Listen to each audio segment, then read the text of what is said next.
صدر مملکت آصف علی زرداری اور وزیر اعظم شہباز شریف نے بلوچستان میں فتنہ الہندوستان کے ہاتھوں مسافروں کا صفاقانہ قتل کی شدید مذمت کی ہے۔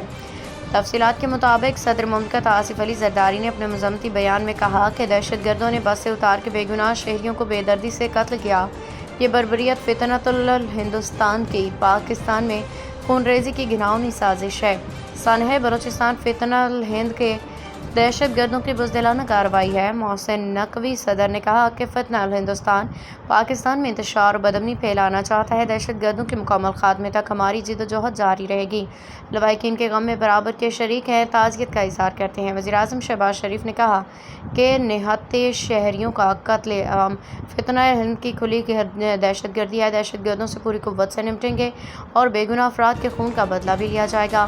نہتے مسافروں کا قتل فتنۃ الہندوستان کی کھلی دہشت گردی ہے۔